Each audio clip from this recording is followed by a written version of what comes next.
Okay, hi guys, welcome back to my channel. As usual, this is a narrative building weekly video.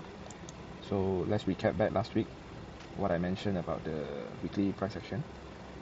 Let me put back the replay first towards last Friday. Okay, so my bias, I mentioned that my bias was bearish, right? I'm expecting price to pull back at least to this level.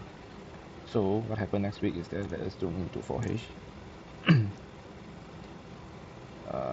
Yeah, I did a refined zone here for 1H. I'm expecting price to at least pull back to this area, right? Because my bias was bearish. So let us play forward. Okay, as you can see, Monday price was a bit choppy, but it's indeed the weakness is coming in. You can see the selling pressure is here. This is indeed a strip. So on Monday the price did move sideways, but overall by end of the week the price did pull back towards the demand zone, and there's a reaction here. Okay, so now move forward towards next week.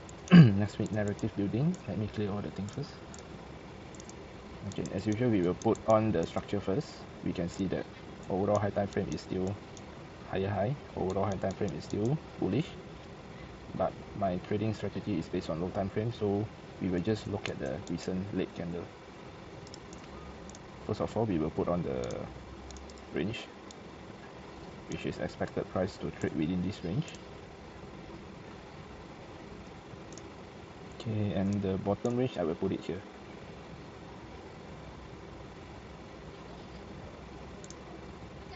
At least to trade within this zone lah. So now price is showing weakness. We can see that there's a 1, 2, 3 week from the last 3 weeks, and last week was a bearish candle. So let's zoom into daily.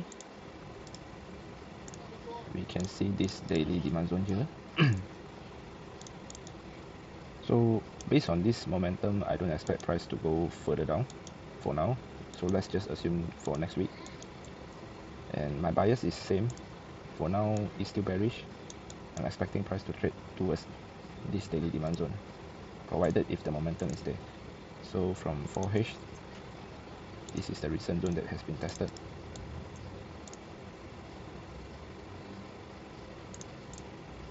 And on the demand zone, I'm expecting this to break. So this was the zone that pushed up the price higher, but I'm expecting it to break further down so that it can go test the bottom demand zone here.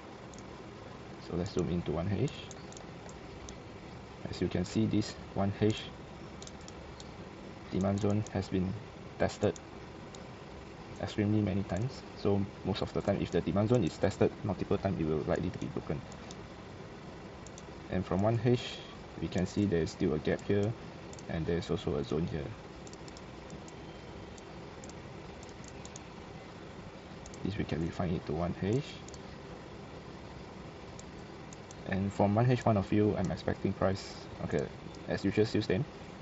I will base on if this then that method. So my bias is bearish. So if price tests this supply zone, I will look for confirmation to sell it down here, or further even broken this 4H demand zone. But however, if price tested this zone, of course I'm expecting some bullishness here also.